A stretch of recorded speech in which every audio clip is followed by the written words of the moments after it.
আসসালামু আলাইকুম প্রিয় ব্যাংকার বন্ধু। আমার বিশ্বাস আপনারা সবাই বেশ ভালো আছেন। আপনাদের দোয়ায় এবং আল্লাহর অশেষ রহমতে আমিও বেশ ভালো আছি। আমি লিমন সরকার, প্রভাষক 36তম বিসিএস, হিসাব বিজ্ঞান বিভাগ, নওগাঁ সরকারি কলেজ, নওগাঁ। ডিআইবিবি ম্যানেজমেন্ট অ্যাকাউন্টিংয়ের আজকে আমরা একটা গুরুত্বপূর্ণ শর্ট নোটস নিয়ে আলোচনা করব, অপারেটিং লিভারেজ। এই শর্ট নোটসটি 3 স্টারের এবং এই শর্ট নোটসটি একটু বেশ জটিল। আপনাদের সহজ করে বোঝানোর জন্য আমি এই শর্ট নোটসটি আজকে ভিডিও রেকর্ডিং করছি।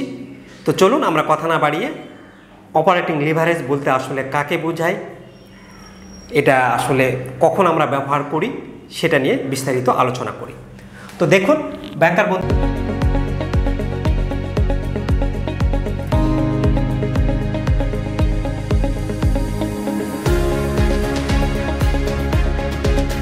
এটা আমাদের একটা গুরুত্বপূর্ণ শর্ট নোটস, 3 স্টারের শর্ট নোটস। তো প্রথমে আমাদের প্রায় এই শর্ট নোটসটা এসেই থাকে পরীক্ষাতে। তো আমাদের পরিচালন লিভারেজ বা অপারেটিং লিভারেজ বলতে আসলে কি বোঝায় সেই সংজ্ঞাটা আমরা ইংলিশে দেখি একটু। এখানে লেখা আছে যে operating leverage is a financial efficiency ratio use to measure, যেটা ব্যবহার করা হয় কিনা এক ধরনের অনুপাত, what percentage of total cost are made of fixed cost and variable cost.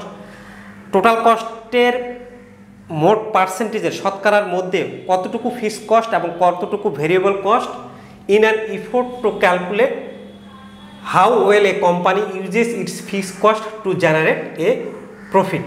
অর্থাৎ একটা কোম্পানি তার ফিক্সড কস্ট কত ভালো মতো ব্যবহার করছে প্রফিট অর্জন করার ক্ষেত্রে, সেটাই হলো অপারেটিং লিভারেজ। ব্যাংকার বন্ধু, অপারেটিং লিভারেজ মানেই ধরে নেবেন যে সেখানে ফিক্সড কস্টের সাথে সম্পর্কিত, এবং এই অপারেটিং লিভারেজ দেখে আপনি বুঝতে পারবেন যে আপনার কোম্পানিটার ফিক্সড কস্ট কেমন কাজ করছে প্রফিট অর্জন করার ক্ষেত্রে। আপনারা জানেন যে আমরা সাধারণত মোটা দাগে কস্টকে 2 ভাগে ভাগ করি। কস্টকে অনেকভাবে ভাগ করা হয়, কিন্তু মোটা দাগে 2 ভাগে ভাগ করি। একটা হলো ভেরিয়েবল কস্ট এবং ফিক্সড কস্ট। তো যখন একটা কোম্পানির এই ফিক্সড কস্টটা ভেরিয়েবল কস্টের তুলনায় বেশি থাকে, তখন সেটাকে বলি আমরা হাই ডিগ্রি অপারেটিং লিভারেজ, এবং আমরা মনে করি যে ওই কোম্পানিটার অবস্থান ভালো। আর যদি ভেরিয়েবল কস্টের তুলনায় ফিক্সড কস্ট কম থাকে, অর্থাৎ ভেরিয়েবল কস্ট বেশি থাকে, তাহলে আমরা মনে করি যে সেই কোম্পানিটির লো ডিগ্রি অপারেটিং লিভারেজ, এবং এই ফিক্সড কস্টের নিয়ম অনুসারে সেই কোম্পানিটা প্রফিট অর্জন খুব ভালো মতো করতে পারবে না। তো চলুন আমরা ইংলিশ ডেফিনেশনটা তো পড়লাম। ইংলিশ ডেফিনেশনটা বললো যে অপারেটিং লিভারেজ বলতে সেটাই বোঝায় যে ফিক্সড কস্ট কত ভালোভাবে কাজ করছে প্রফিট অর্জন করার ক্ষেত্রে। আমরা একটু বাংলা ডেফিনেশন কি আছে সেটা একটু দেখে নেই। বাংলা ডেফিনেশনও বলছে যে কোম্পানির স্থায়ী পরিচালন ব্যয় ব্যবহার করার সেই ক্ষমতা। ওই যে স্থায়ী ব্যয় ব্যবহার করব এমনভাবে যা বিক্রয়ের পরিমাণ বৃদ্ধির ফলে কোম্পানির সুদ ও করপূর্ব আয় এবং নিট অপারেটিং আয়ের পরিমাণ বৃদ্ধি করাকে পরিচালন লিভারেজ বলে। অর্থাৎ আমাদের যে স্থায়ী পরিচালন ব্যয় আছে, ফিক্সড কস্ট আছে, সেটা আমরা এমনভাবে ব্যবহার করব যাতে করে আমাদের যত বেশি বিক্রি হবে আমার সুদ এবং করপূর্ব আয় এবং নিট অপারেটিং আয় বেশি বৃদ্ধি পাবে। ব্যাংকার বন্ধু, একটা জিনিস খেয়াল করেন, আমরা বলি একটা কোম্পানির বা ব্যবসার ফিক্সড কস্ট কোনগুলো, যেমন ভাড়া। আমি ব্যবসা চালাই বা না চালাই প্রতি মাসে কিন্তু আমাকে ভাড়া দিতেই হবে। তারপর আমার অফিসে যারা এমপ্লয়ি আছে তাদের আমার স্যালারি দিতেই হবে। বিদ্যুৎ বিল, পানি বিল একটা নির্দিষ্ট হারে আমাকে দিতেই হবে। তো এগুলো কি আমরা বলতেছি যে একটা ফিক্সড কস্টের উদাহরণ। তো আপনি ধরে নেন আপনার একটা আপনি যে প্রোডাক্টটা নিয়ে কাজ করেন সেটার ফিক্সড কস্ট হচ্ছে হলো 5 লাখ। তো আপনি সেলস যদি করেন 10 লাখ টাকার প্রোডাক্ট, আমরা বলছি কি 5 লাখ কি হচ্ছে আমাদের ফিক্সড কস্ট। আচ্ছা, এখানে ফিক্সড কস্ট ছাড়াও কি ভেরিয়েবল কস্ট থাকবে না? ভেরিয়েবল কস্ট আমরা যদি বলি ধরে নেন 2 লাখ, তাহলে 5 আর 2 কত হলো? 7 লাখ। তাহলে আমার টোটাল বিক্রয় থেকে আমি যদি 7 লক্ষ বাদ দেই তাহলে আমার প্রফিট কত হবে? 3 লাখ। এখন মনে করেন যে কোনো কারণে আমরা বলতেছি কি যে সেলস যত বেশি বিক্রয় হবে আমার প্রফিট তত বেশি বৃদ্ধি পাবে। এই যখন ফিক্সড কস্টের ক্ষেত্রে আমরা নিয়ে আলোচনা করছি, তো প্রফিট কিভাবে বৃদ্ধি পাবে? কারণ দেখেন, আপনি এখন সেলস মনে করলেন হয়ে গেল 12 লাখ টাকা। তো সেলস যদি 12 লাখ হয়, এখন আপনি সেখানে বলতেছেন কি ভেরিয়েবল কস্টের চেয়ে ফিক্সড কস্ট বেশি। আপনার বিজনেস তো এক এক ধরনের এক এক রকম, কিছু কিছু বিজনেসে কিন্তু ফিক্সড কস্ট বেশি থাকে, ভেরিয়েবল কস্ট কম থাকে। কিছু কিছু বিজনেসে আবার ভেরিয়েবল কস্ট বেশি থাকে, ফিক্সড কস্ট কম থাকে। তো আপনার নেচারটা ধরে নেন, এখানে আপনি বলতেছেন যে ফিক্সড কস্ট যত বাড়বে, বিক্রয় যত বাড়বে আপনার প্রফিটটা তত বেশি হবে। কিসের জন্য? কারণ ফিক্সড কস্ট মানে আপনার এর সাথে বিক্রয়ের কোনো সম্পর্ক নাই। ওই যেই আপনি এই 12 লাখ টাকার পণ্য বিক্রি করেন বা 10 লাখ টাকার পণ্য বিক্রি করেন বা 20 লাখ টাকার পণ্য বিক্রি করেন, আপনার যে ফিক্সড কস্ট আছে 5 লাখ, এটা আপনাকে দিতেই হবে। অর্থাৎ ওই যে বিদ্যুৎ বিল, তার বেতন বিল, তারপর বাড়ি ভাড়া, অফিস ভাড়া, এগুলো আপনাকে কি দিতেই হবে। তাহলে 12 লাখ টাকার যদি আপনার সেল হয়, 10 লাখ টাকার সেল হলো, 5 লাখ টাকা ফিক্সড কস্ট, তাহলে 5 লাখ টাকা আমরা ফিক্সড কস্ট ধরলাম। আর ভেরিয়েবল কস্ট না হয় যখন পণ্য একটু বেড়ে গেছে সেখানে আমরা না হয় আপনার 3 লাখ ধরলাম। এখন তাহলে আপনার 5 3 8 লাখ টোটাল কস্ট হলো, তাহলে তখন আপনার প্রফিট দাঁড়াচ্ছে কত? 4 লাখ না? এই জন্য আমরা বললাম যে যখন এই ফিক্সড কস্ট আপনি যদি ভালো মতো ব্যবহার করতে পারেন এবং হায়ার ডিগ্রি অপারেটিং লিভারেজ থাকে, সেক্ষেত্রে বলতেছে যে অপারেটিং লিভারেজের ক্ষেত্রে যত বেশি আমরা বিক্রয়ের পরিমাণ বাড়বে তত বেশি আমাদের প্রফিট বেড়ে যাবে। কিসের জন্য? কারণ ওই যে ফিক্সড কস্ট স্থির থাকবে, বিক্রয়ের সাথে এর সাথে কোনো সম্পর্কিত না। অর্থাৎ আপনি 5 লাখ টাকার পণ্য বিক্রি করলেও যে ফিক্সড কস্ট হচ্ছে, 10 লাখ টাকার পণ্য বিক্রি করলেও সে ফিক্সড কস্ট হচ্ছে। এই জন্য বলা হয়, এই যে দেখেন যে যা বিক্রয়ের পরিমাণ বৃদ্ধির ফলে কোম্পানির শুধু করপূর্ব আয় এবং নিট অপারেটিং আয়ের পরিমাণ বৃদ্ধি করাকে পরিচালন লিভারেজ বলে। তো এবার আমরা আরেকটা কয়েকটা জিনিস পরিচালন লিভারেজের গুরুত্বপূর্ণ বিষয় জানবো, যেটা কিনা আপনি আমাদের শর্ট নোটস যখন পড়তে যাবেন তখন পাবেন, যেটা বুঝতে আপনার সুবিধা হবে। আমরা বলছি যে ফিক্সড কস্ট ভেরিয়েবল কস্টের চেয়ে ফিক্সড কস্ট বেশি যদি হয়, তাহলে তখন হাই অপারেটিং লিভারেজ রেশিও হবে। আর হাই অপারেটিং লিভারেজ বেশি হলে কোম্পানি প্রফিট অর্জন করবে বেশি। আবার যদি আমি বলছি যে ঠিক এর বিপরীতটা, ভেরিয়েবল কস্টের চেয়ে ফিক্সড কস্ট যদি কম হয়, তাহলে সেখানে লো অপারেটিং লিভারেজ রেশিও হবে এবং তার ফলে প্রফিট কম হবে, মানে ঠিক এর বিপরীত।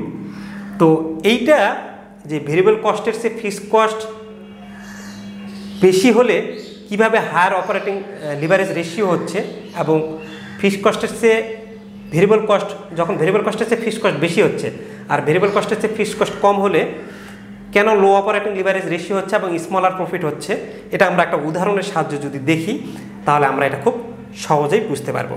তো সবার আগে দেখেন ব্যাংকার বন্ধু, এই অপারেটিং লিভারেজ ফর্মুলার ক্যালকুলেট করার নিয়মটা হচ্ছিল কন্ট্রিবিউশন মার্জিনকে আপনি যদি প্রফিট দিয়ে ভাগ দেন তাহলে আমরা অপারেটিং লিভারেজ পাই। ভেরিয়েবল কস্টের চেয়ে ফিক্সড কস্ট বেশি হলে আমরা বলতেছি যে হাই অপারেটিং লিভারেজ রেশিও হয় এবং সেক্ষেত্রে প্রফিটটা লার্জার হয়। আর ভেরিয়েবল কস্টের চেয়ে ফিক্সড কস্ট কম হলে লো অপারেটিং লিভারেজ রেশিও হবে এবং সেক্ষেত্রে প্রফিট স্মলার হবে। তো এই বিষয়টা বোঝার জন্য আমরা একটা প্রোডাক্টের দুইটা কম্প্যারিজন আলোচনা করি। প্রোডাক্ট এতে আমরা প্রথমে বলতেছি যে সেলস যদি 20,000 টাকা হয় এবং ভেরিয়েবল কস্ট যদি 5,000 টাকা হয়, তো সেলস থেকে ভেরিয়েবল কস্ট বাদ দেওয়ার পর আমরা যেটা পাই, 20,000 থেকে 5,000 বাদ দিলে আমরা 15,000 পাই, সেটাকে আমরা বলি কন্ট্রিবিউশন মার্জিন। এবং কন্ট্রিবিউশন মার্জিন থেকে ফিক্সড কস্ট এখানে আমরা ধরছি 3,000, যেটা বাদ দেবো সেটা আমরা পাবো হলো প্রফিট, যেটা কিনা আমাদের 12,000। তো আমরা এটা এই জন্যই করলাম যে আমাদের অপারেটিং লিভারেজ রেশিও বের করার সূত্রটা হচ্ছে contribution margin divided by profit. তো আমরা প্রথমে এই যে এই শর্ত অনুসারে দেখি যেখানে বলা হয়েছে কিনা ভেরিয়েবল কস্টের চেয়ে ফিক্সড কস্ট কম হবে। তো এখানে আমাদের দেখেন ভেরিয়েবল কস্ট কত 5,000, ফিক্সড কস্ট কত 3,000, তাহলে ভেরিয়েবল কস্টের চেয়ে ফিক্সড কস্ট কম না, তখন আমাদের অপারেটিং লিভারেজ রেশিওটা কত। তো আমরা কন্ট্রিবিউশন মার্জিন বের করলাম 15,000 বসাই দিছি, আর প্রফিট আমরা বের করছি কত 12,000, সেই 12,000 বসাইছি। তাহলে 15,000কে 12,000 দিয়ে ভাগ দিলে আমরা যেটা পাই এটাই হলো আমাদের অপারেটিং লিভারেজ রেশিও 1.25। এখন আমরা একটা প্রোডাক্টের ক্ষেত্রে চিন্তা করি যে যেখানে আমরা ভেরিয়েবল কস্টের চেয়ে ফিক্সড কস্ট বাড়াই দিব, তখন আমাদের লিভারেজ রেশিওটা কীরকম হচ্ছে সেম প্রোডাক্টের ক্ষেত্রে। দেখেন এখানে আমরা প্রোডাক্ট এর ক্ষেত্রে সেলস 20,000 টাকা ধরেছি, ভেরিয়েবল কস্ট 1,000 আর ফিক্সড কস্ট কত 6,000। তাহলে কি এই ভেরিয়েবল কস্টের চেয়ে ফিক্সড কস্ট বেশি না? তো যাই হোক, সেলস থেকে ভেরিয়েবল কস্ট বাদ দিলে আমরা পাই কন্ট্রিবিউশন মার্জিন, কন্ট্রিবিউশন মার্জিন থেকে ফিক্সড কস্ট বাদ দিলে আমরা প্রফিট পাই। তো আমরা দ্বিতীয় রিকোয়ারমেন্টে যাই, আমরা কন্ট্রিবিউশন মার্জিন পাইছিলাম এখানে 19,000 এবং আমরা প্রফিট পাইছি হলো 13,000। তাহলে প্রফিট আমরা যদি এখানে 13,000 লিখি, তাহলে আমাদের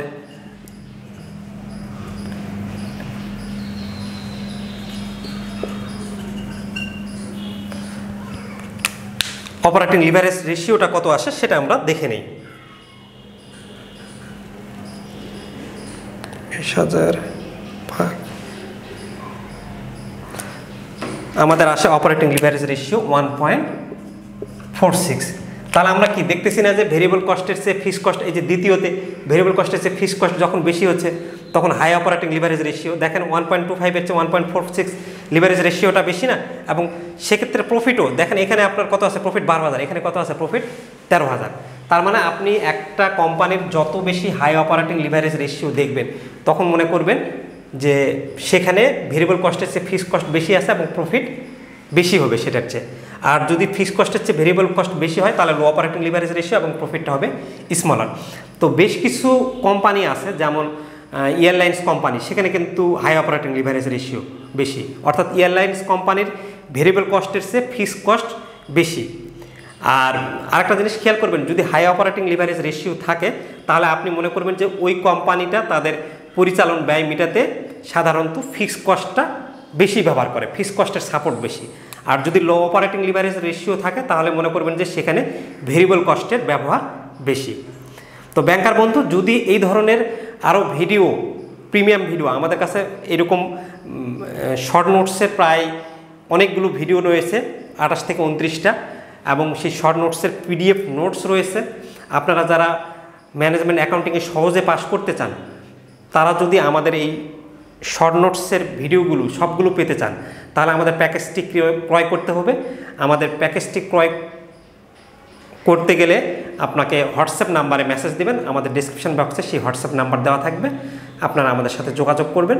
আমরা আপনাদের এই টোটাল শর্ট নোটসের সাজেশান এবং প্রায় 28টা শর্ট নোটসের ভিডিও, বড় প্রশ্ন এবং এই শর্ট নোটস মিলে, এবং সেই সাথে এগুলো সুন্দর হ্যান্ড নোট রয়েছে, সেই থিওরিগুলো আমরা আপনাদেরকে মেইলে পাঠিয়ে দিব।